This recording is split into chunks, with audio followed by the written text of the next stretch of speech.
Он своим творчеством сумел, так сказать, возвысить кинематограф до высот соседствующих, более старших видов и жанров искусства. Это первая причина. Il est très intolérant, Bresson, c'est-à-dire que tout ce qui n'est pas sa façon à lui de faire du cinéma, il a un grand mépris et il considère que, en dehors de lui, pratiquement le reste du cinéma des cinéastes n'existe pas. J'ai le sentiment d'avoir appris à être difficile dans mon choix pour tout. Bon, je pense que j'avais ça en moi, mais je crois que Bresson m'a servi de révélateur. I mean, I think it's extremely difficult to make a film like Bresson does because he makes it appear so simple. It's like a simple recipe. He says, this is how you do it. Yet every time someone tries to copy, the souffle falls flat.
Danke, meine Herren Offiziere.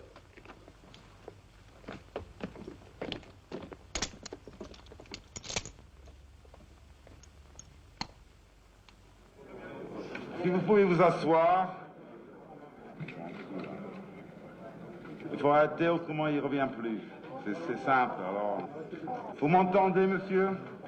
Je m'excuse, mais c'est comme ça. Would you please sit down? Could the cameraman sit down, please? And that means you. Het filmfestival van Cannes. De 81-jarige Franse filmer Robert Bresson geeft een persconferentie ter gelegenheid van de première van zijn nieuwste film. Het is voor het eerst in lange tijd dat deze cineast, die gewoonlijk de publiciteit schuwt, zo in de openbaarheid treedt en zich laat filmen en fotograferen. Bon, on commence de conférence de presse du film que vous venez de voir, L'argent. Alors, à qui la première question? Who has the first question? Oui? I didn't understand exactly why the wife of Yvon leaves him. À qui vous adressez la question? J'ai pas compris non plus. La question c'est pourquoi la femme d'Yvon le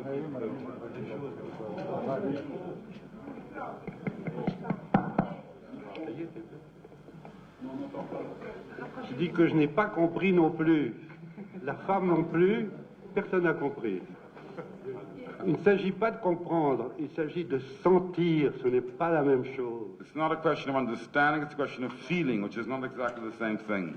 Monsieur Bresson, je trouve votre film pas très plaisant, mais intéressant. Vous avez une écriture tout à fait spécifique que je qualifierais de frustrante pour le spectateur.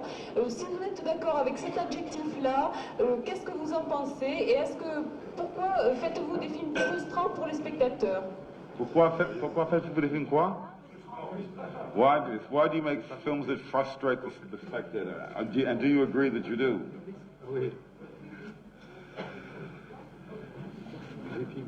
Frustrant pour le spectateur. Frustrant. Ah oui.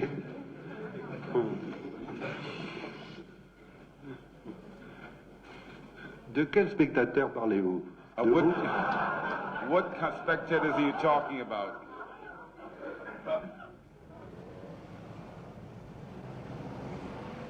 Bresson is geen bekende naam bij het grote publiek. In filmkringen echter geldt hij als een van de grote meesters, vanwege zijn volstrekt eigen filmstijl. Zelf noemt hij die stijl de cinématographe, om haar te onderscheiden van de gebruikelijke manier van filmen, de cinema. Voor ons, als filmstudenten, was de kennismaking met Bressons films een schok. Ze waren anders dan alles wat we op de filmacademie leerden. Zijn stijl onderscheidt zich door een grote soberheid.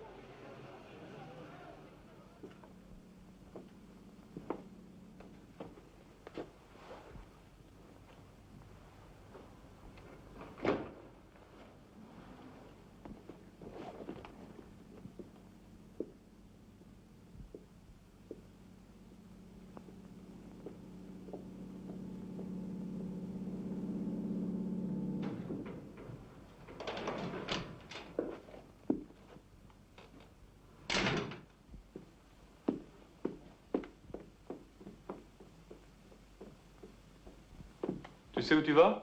Oui, Où? chez lui. Il n'habite nulle part. Il a un logement.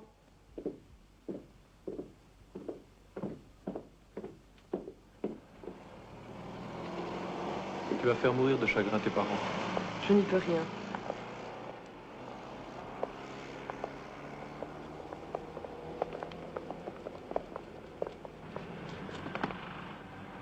Tu l'aimes tant que ça? C'est toi que j'aime, Michel. Lui, c'est autre chose. Pas un véritable amour. Quoi alors? Je ne sais pas. Il m'a demandé d'être ici à 5 heures et j'y suis. Il se peut qu'il ne vienne pas du tout. Et voilà.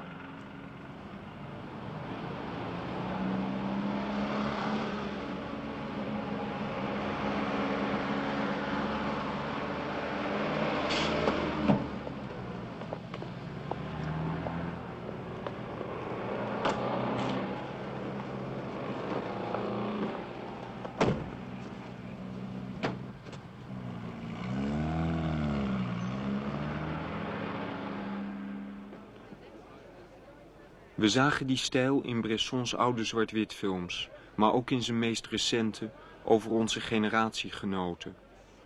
We besluiten het nader uit te zoeken. Maar Bresson wil niet gefilmd worden. Hij weigert het al jaren, zegt hij door de telefoon.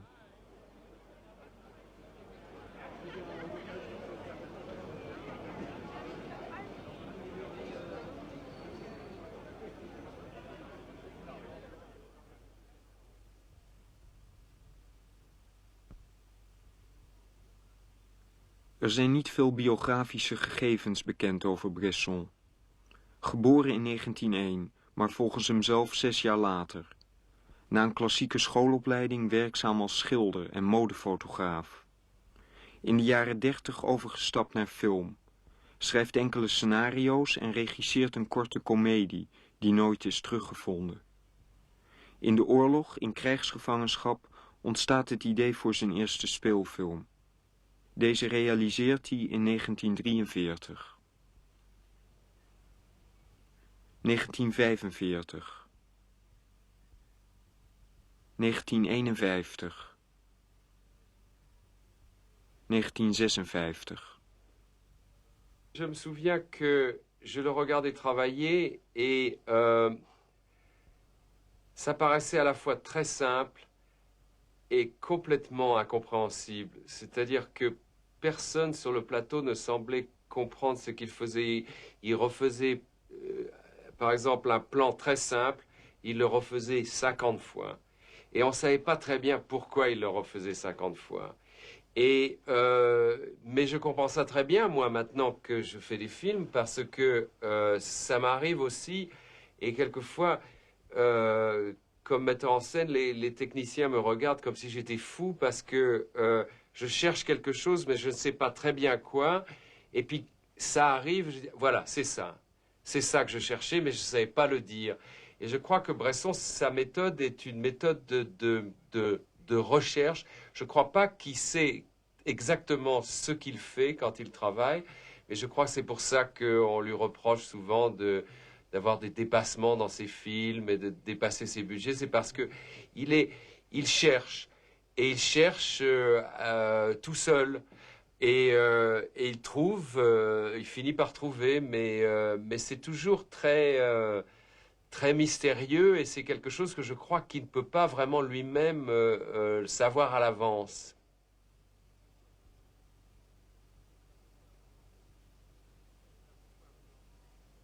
Il nous a beaucoup influencés parce qu'il a été notre modèle, il a été notre exemple d'un homme qui refusait toutes les concessions commerciales et qui faisait du cinéma pur, et qui était, de tous les Français, il était vraiment l'auteur, celui qui concevait son film depuis le départ jusqu'à l'arrivée. Donc il était le maître d'œuvre solitaire et total de son œuvre. Et dans ce sens, nous l'admirions tous beaucoup. Je ne peux pas dire que ni Truffaut, ni Godard, ni Chabrol, ni même Rohmer, en fait, ne sont des gens qui ont vraiment... Leur cinéma est très différent de Bresson, et le mien aussi, j'imagine. Encore que peut-être les gens disent que je suis celui qui a été le plus influencé par Bresson, mais en fait, certainement, il a été notre phare, l'homme que nous admirions, et nous voulions tous être Bresson. 1959. 1962. Мы изучали западное кино у себя в институте в Москве, но эти фильмы, которые я смотрел, не входили в эту программу. Меня интересовали другие проблемы. То есть меня интересовали картины, которые я сам разыскивал в нашем архиве, киноархиве, синематеке. Так сказать, меня поразила совершенно Жанна Дарк своей какой-то абсолютной независимостью от зрителя, своей совершенно полной несовместимостью до такой степени, что, так сказать, перед зрителем эта картина возникала не как зрелище, а как кусок природы и жизни. Хочешь, смотри на нее, хочешь, не смотри. Хочешь, принимай этот фильм, так сказать, как искусство, хочешь, не принимай. То есть вот такая независимость от своего творчества, от мнения зрителей и критики, так сказать, стала для меня навсегда, так сказать, символом поведения, так сказать, режиссера перед лицом публики. Мне близок Брессон именно тем, что среди многих художников, стремящихся к простоте и глубине, он один из тех немногих, который ее сумел достигнуть в своей, так сказать, своем творчестве. Это самое главное, потому что все мы стремимся к простоте. Любой художник, маломальски серьезный, стремится к простоте. И немногим из нас удается этой простоты достигнуть. Брессон среди тех, кому это удалось. 1966. 67. 69. Quand je tournais avec Bresson, il y avait des choses dont je me souviens bien, qui me semblaient assez extraordinaires. C'était d'abord le ton sur lequel il fallait parler, la voix, ce qu'il fait avec la voix, ce qu'il fait avec l'être lui-même, c'est-à-dire je crois qu'il recherche. Après, j'ai analysé ça simplement, comme vous savez, quand on veut perdre un petit peu le contrôle de soi, on peut tourner, par exemple, sur soi-même, plusieurs fois de chaque sens, comme danser, comme ça. Et après, on n'a plus conscience on a comme du poids qui est parti. Et tourner avec Bresson, c'est un peu comme ça à chaque fois, chaque jour, c'est comme ça. On a vraiment le sentiment qu'il s'arrange pour que vous vous vidiez de toute pensée qui serait est-ce que je dois faire ci, est-ce que je dois faire ça, comment est-ce qu'il faut faire, mon Dieu, etc. Plus de questions. Ça se traduisait, par exemple, quand je devais parler avec quelqu'un, je regarde souvent, quand je parle, je regarde la plupart du temps les gens dans les yeux. Et là, avec lui, c'était tous les jours, systématiquement, il me demandait de regarder la personne à l'oreille, toujours à l'oreille. Quoi qu'il arrive, je devais regarder la personne à l'oreille. Et c'est très curieux parce que ça change complètement. Évidemment, ça paraît tellement curieux.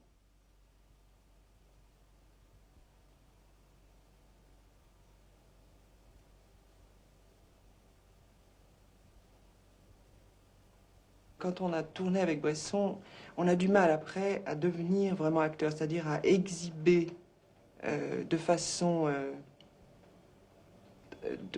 on a tendance à gommer le jeu après. Et quand on doit tourner d'autres films, en principe, les acteurs, on leur demande justement de ne pas gommer, mais au contraire de faire les choses en exagérant. Donc, c'est comme tout dans la vie, c'est toujours gagner quelque chose pour perdre autre chose. Hein? 1971, 74, 77, 1983.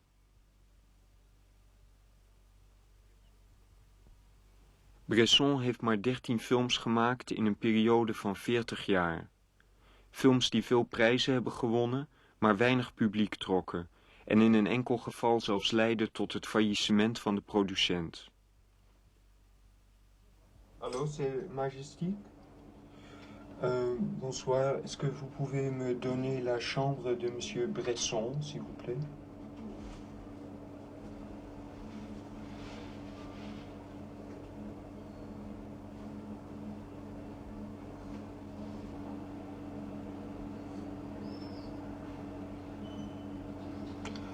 Alors, je vais rappeler. Merci. Au revoir.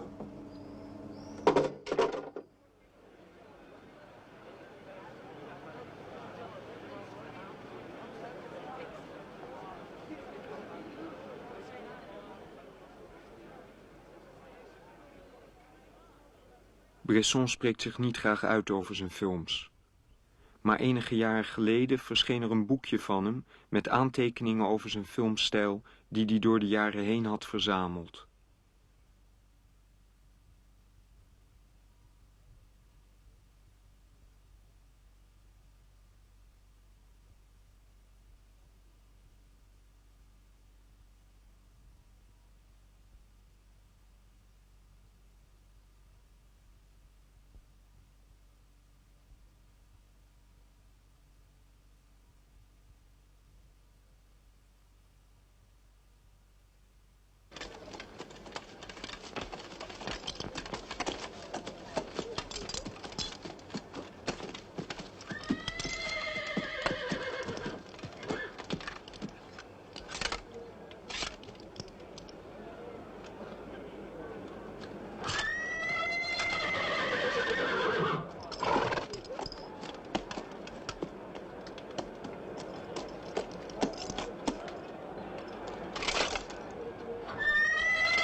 Lancelot.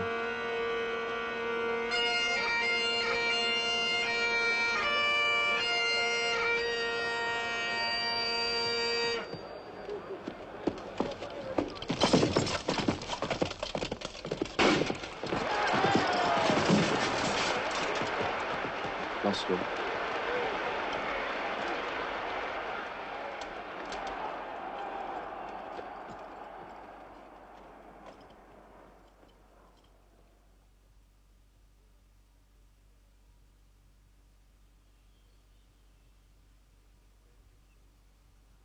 Bij Bresson laat de camera veel niet zien.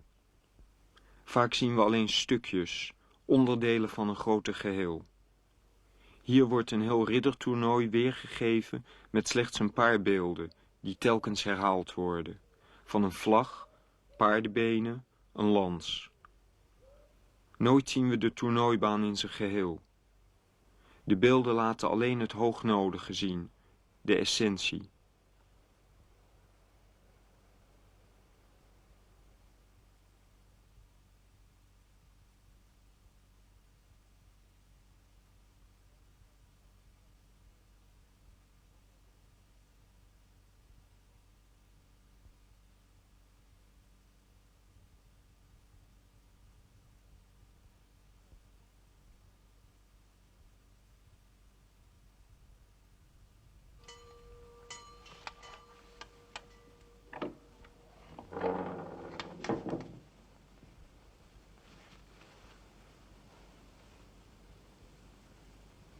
Lancelot.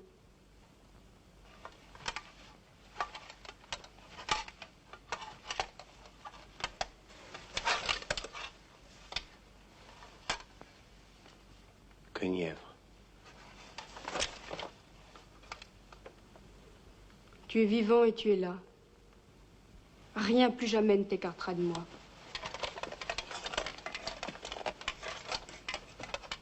Tout est achevé pour nous autres ici en Bretagne.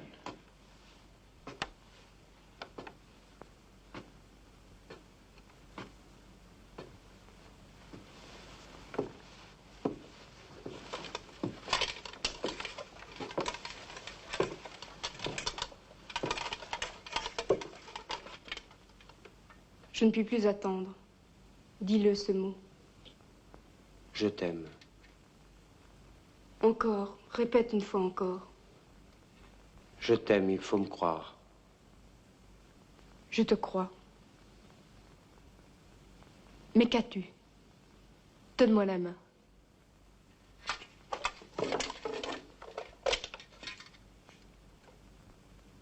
L'autre que tu me caches.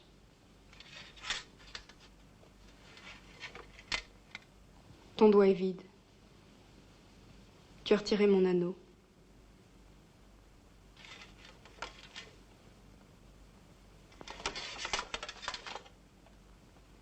Parle, cesse de m'effrayer. Le Graal, je l'ai vu. Le Graal? Une nuit dans une chapelle en ruine où j'allais prendre refuge. Une voix qui me reprochait fourberie, félonie, mensonge, m'a fait reculer. Cette voix, je l'ai encore dans l'oreille. Tu l'as rêvé. Je ne serai plus ton amant, Guenièvre. Je t'ai juré à Dieu sur mon épée nue. Tu as fait ça? Je l'ai fait. Pour que Dieu t'entende, il t'aurait fallu être délié d'un autre serment. Je te demande de me délier de ce serment-là, Guenièvre. Mais je m'étais donnée à toi tout entière, et tu m'avais prise.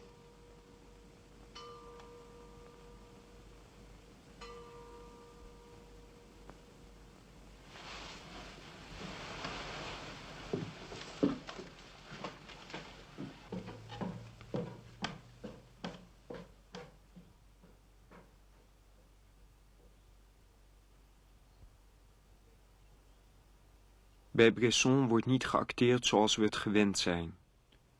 Zelfs de meest emotionele dingen worden hier uitgesproken op vlakke toon en zonder uitdrukking op de gezichten.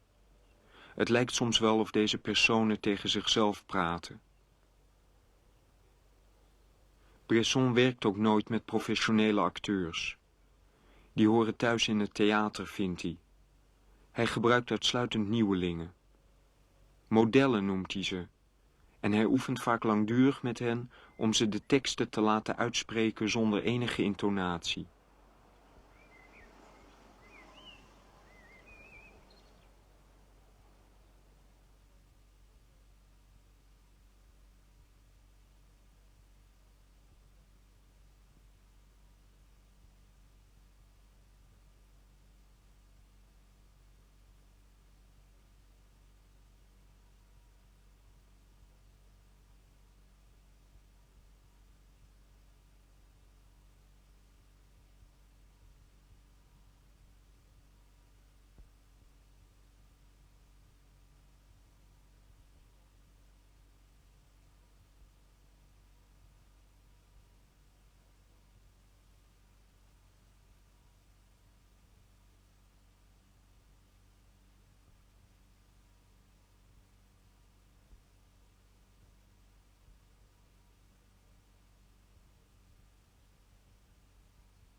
Après 3 semaines d'efforts, faisant le moins de bruit que je pouvais, j'étais parvenu à séparer dans le sens de la longueur 3 planches.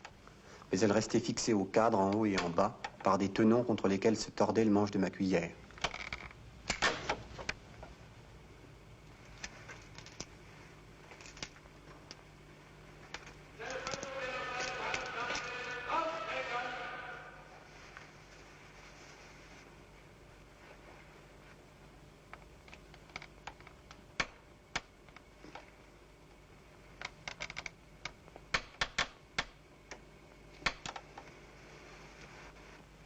Faire éclater la partie du cadre qui les maintenait, et pour cela me procurer une autre cuillère afin d'exercer une pression suffisante.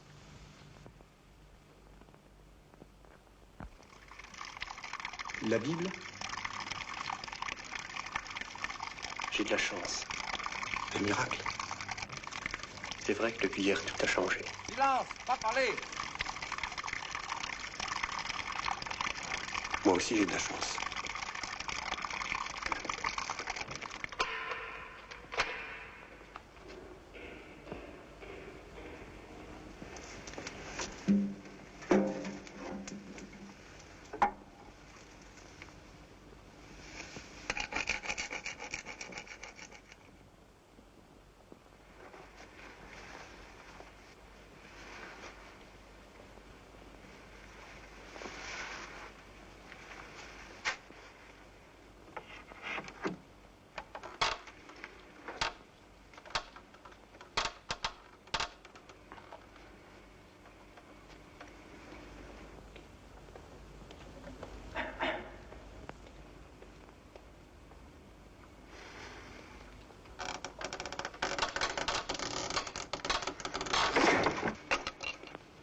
Le cadre éclata, mais sur une surface plus grande que je n'avais prévu.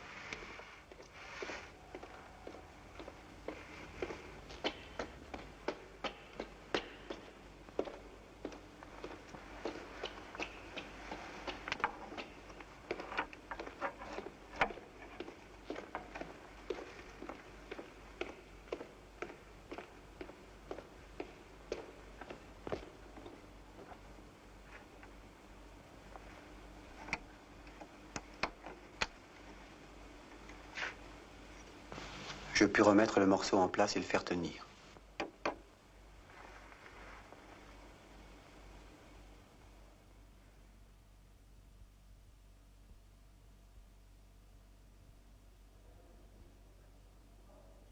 Het lijkt wel of in Bressons films opwinding en spanning expres worden weggehaald.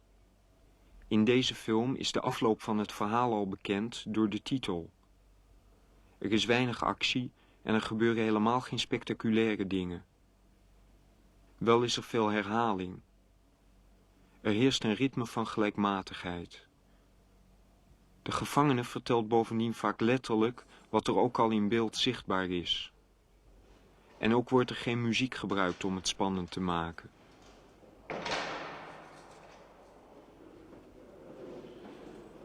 Deze stijl van weglaten lijkt op het eerste gezicht koel en afstandelijk. Spanning wordt weggedrukt, emoties worden ingehouden. En toch is er spanning en emotie voelbaar. Il y a à dire les choses mécaniquement. Mais au fur et à mesure qu'on les dit mécaniquement, il y a un passage à l'intérieur de la personne et un retour qui fait que cette mécanique devient vivante. Ça ressemble beaucoup à la façon de jouer du piano d'un grand pianiste, pas un virtuose, mais d'un grand pianiste qui était Lipatti. Et Lipatti donnait de l'émotion avec de la retenue et de la régularité. C'est en se retenant, son émotion même, en essayant même de la supprimer et en se régularisant le plus possible, qu'il arrivait à donner une émotion qu'aucun virtuose n'atteignait. Eh bien, il y a un peu la même chose. C'est à la fois en se retenant et en parlant mécaniquement que tout à coup quelque chose s'accroche.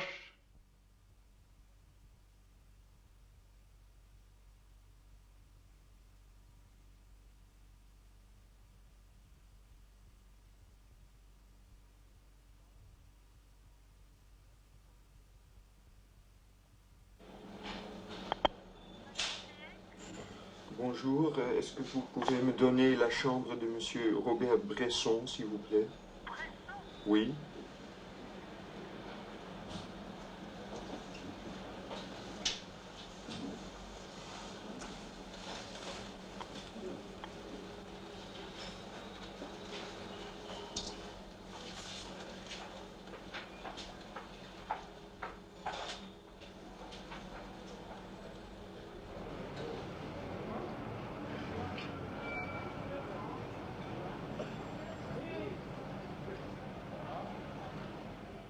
De Amerikaanse regisseur en scenario-schrijver Paul Schrader schreef op 26-jarige leeftijd het boek Transcendental Style in Film, waarin hij de films van Bresson analyseert. I was raised in a religious background, Dutch Calvinist, in which movies were prescribed, forbidden by the church. And so naturally I became interested in movies. And I thought movies were purely secular and kind of forbidden entertainment. And then when I was in college and I happened to see Diary of a Country Priest, it hit like a bombshell because I realized that movies could also address the kind of religious concerns which I was raised with, so that Bresson was kind of a magic catalyst for the forbidden side of my life and the church side. Could you tell some more about these religious aspects of Bresson that you recognized? Well, he lays out a way, almost like a path through a garden.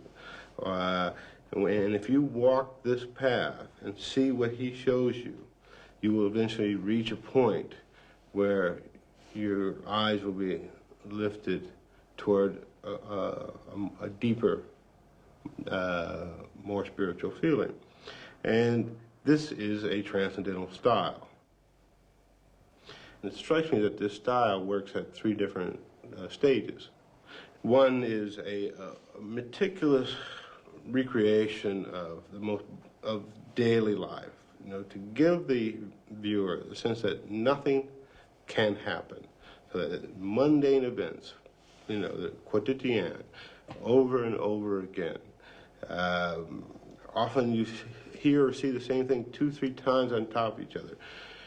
Somebody does something, you see them write about it, and then you hear them narrate about it. And you get the feeling that nothing can happen in this life. It is all daily little pieces. Yet through it all, there's a kind of hint of something that is going to happen. And maybe it's a little bit of music here or there, and a sense of disparity, a sense of unnaturalness between the cold blank stares of the protagonist and the lovingness in which their faces have been selected. There's a tension there, and you don't quite understand what that tension is all about. Then, at a crucial moment, both in the films of Bresson and of Ozu, this disparity explodes. And there's a critical moment where, as if you have a very placid oil field, and all of a sudden, without warning, a gusher occurs. And in Ozu's films, it's often tears.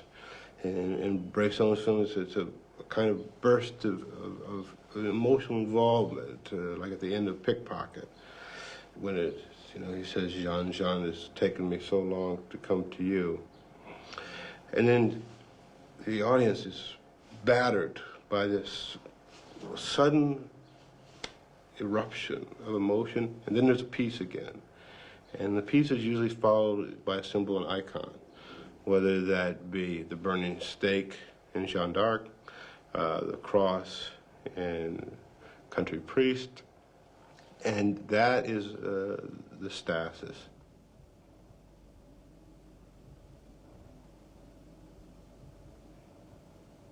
It's like the stake in Jeanne d'Arc Bresson is saying that it took, Christianity several hundred years to develop the icon of the cross, so that now you can see a cross, and it has iconographic power, that you feel something when you see a cross. And that was solely developed through theology and through generations. He says, well, I'm going to do the same thing in an hour and a half in a movie. And I'm going to leave you with an icon, which is this charged stake. And I want you to have the same feeling about that charged stake that you do at the cross. Now, did Bresson ever comment on your views of his work? Oh, I think that when I sent him a copy of the book, or at the time I was working at the book, I had written a couple articles. He wrote a very nice note saying that he found the ideas interesting and perhaps true or somewhat true. But, I think he's a smart enough man not to talk about it when he can do it. And did you ever speak to him personally? Oh, I interviewed him quite a few years ago for Film Comment magazine. And it's published in that magazine, but it's a rather strange interview because I asked a series of questions and he gave a series of answers, and they never met. I had certain questions I wanted to ask, and he had certain answers he wanted to give, and we each did our respective jobs, but the questions were never answered.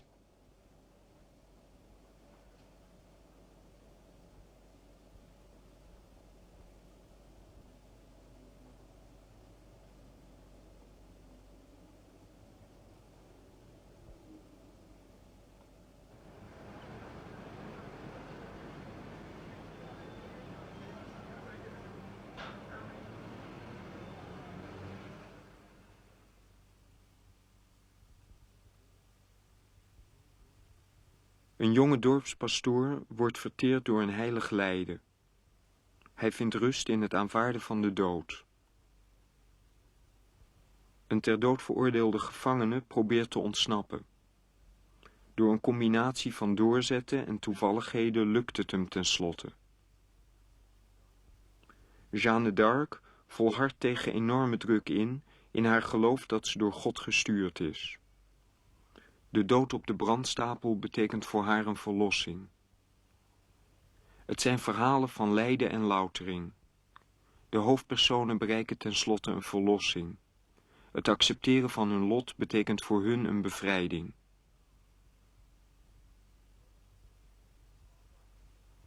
In de latere films van Bresson lijkt er iets te veranderen.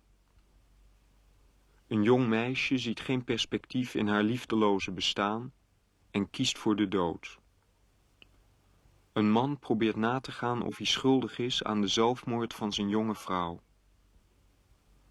In een wereld waar zijn liefde verboden is en menselijkheid onmogelijk, blijft Lancelot geen andere weg over dan de dood.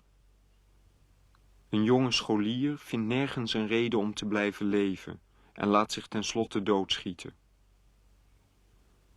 De toon lijkt somberder geworden. De films eindigen bijna steeds met de dood of zelfmoord.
Où va-t-on?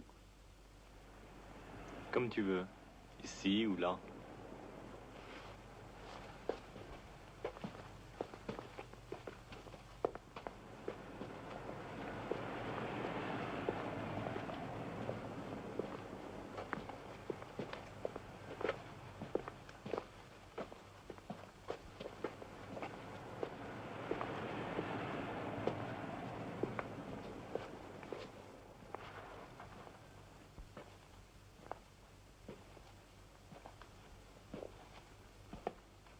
J'avais cru que dans un moment aussi grave, j'aurais des pensées sublimes.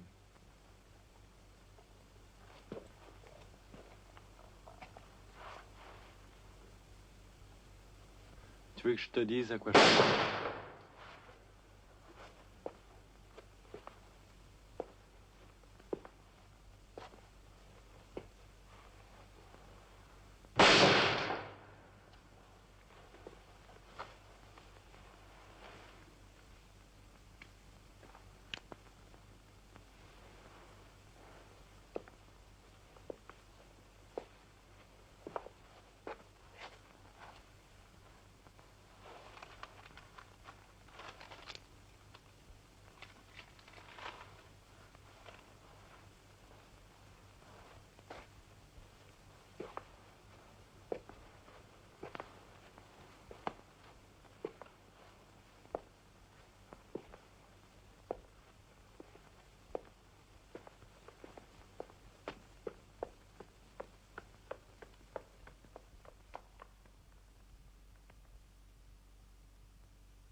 Allô, bonsoir, Monsieur Bresson. Oui, c'est Jurien Rode, l'Hollandais. Oui, je m'excuse de vous appeler à cette heure, mais je voulais demander si vous avez peut-être demain un peu de temps pour nous, comme on avait dit quand on se rencontrait à Paris. Oh non, j'ai vu le film ce matin, oui, mais pour nous, alors...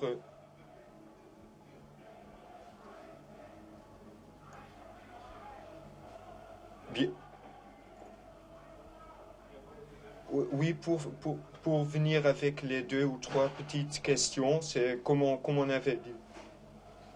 Alors, une seule, oui.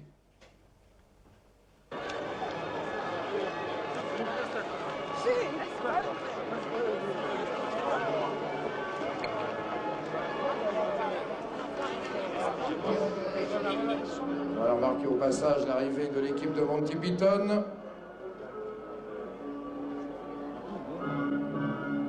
Tandis que vous le voyez sur la droite par rapport à l'escalier, le festival dévoile ses charmes.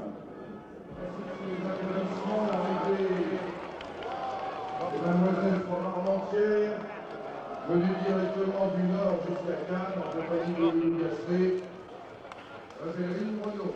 Messieurs, Mesdames, meine Damen und Herren, my lords, ladies and gentlemen, j'ai l'honneur de donner le Grand Prix du cinéma de création à Robert Bresson. De l'argent.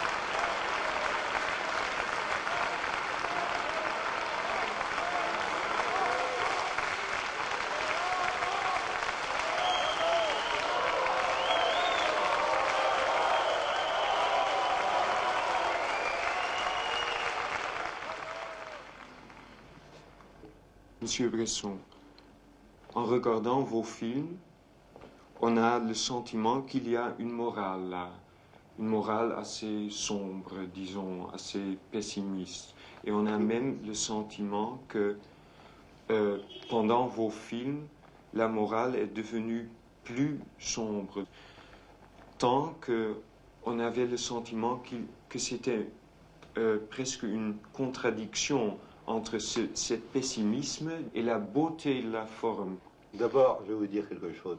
Vous confondez le mot pessimisme avec le mot lucidité. Cette lucidité n'est pas forcément pessimiste. Oui. Mais la morale aussi, la morale est une chose plus large. La morale, je ne conçois pas une morale noire. Mais et les deux choses, la tragédie grecque est-elle un pessimisme, la tragédie grecque? Alors c'est plutôt la lucidité. Je crois que, pour moi, je me sens plutôt lucide que pessimiste. Je ne sais pas ce qui va arriver, mais je constate simplement, et il m'est difficile maintenant de prendre des sujets qui sont en dehors de notre époque. Je ne peux pas faire autrement que de rester dans mon époque.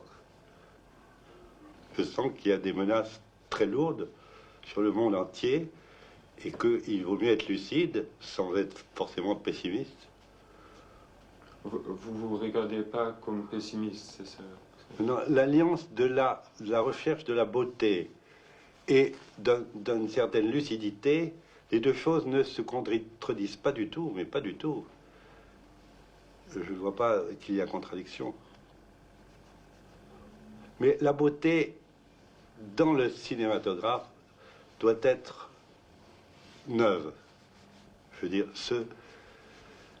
si le cinématographe devient un art, tout art a sa beauté, Mais il faut profiter de ces deux appareils extraordinaires qui sont la caméra et le magnétophone, surtout de leur assemblage pour écrire quelque chose sur l'écran. Il faut que ce soit neuf, puisque nos appareils sont tout neufs. Ils nous tombent du ciel tout neufs. Il faut s'en servir comme d'appareils neufs pour faire du neuf. Et ce neuf doit être beau si on a un certain idéal de beauté pour les choses en général, pour les personnes et les choses en général.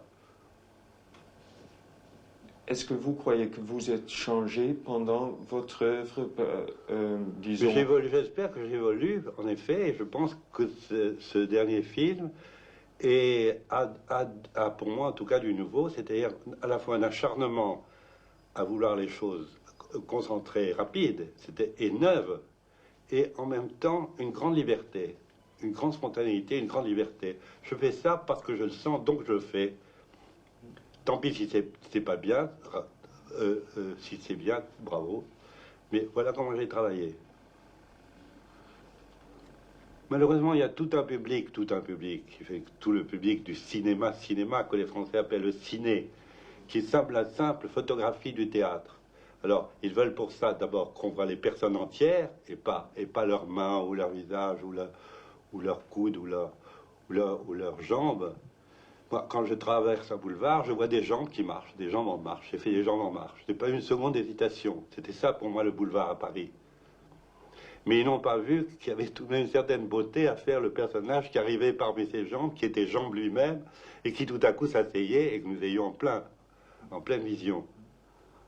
Parce que ça, ils ne voient pas, ils ne ressentent pas plutôt. Ils attendent un dialogue explicatif et il n'y en a pas. C'est l'image combinée avec le son qui explique. Est-ce que le public va comprendre ce style? Mais non, il ne comprend pas. Il faut comprendre, si on lui donne toute la journée des films qui sont de la photographie d'un spectacle, il ne comprendra pas. Il cherche le jeu des acteurs et leur façon de parler, les modulations de leur voix, leur réussite, c'est tout ce qu'il cherche, il voit. Et s'il n'y a pas de jeu, et s'il n'y a pas des acteurs connus, il voit le vide. Je les comprends très bien. Alors, mais le cinéma doit évoluer, il ne peut pas rester éternellement dans cet état, et le cinéma peut être une chose immense. Et est-ce que il doit évoluer. Voilà, je finis là-dessus. Je peux vous demander seulement un conseil à des jeunes cinéastes?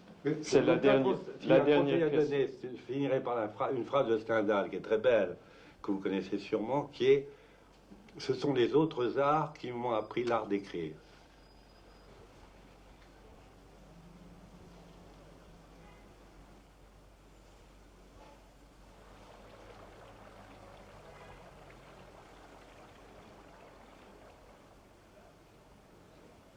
Et pour entrer, Tarkovsky pour Nostalgie.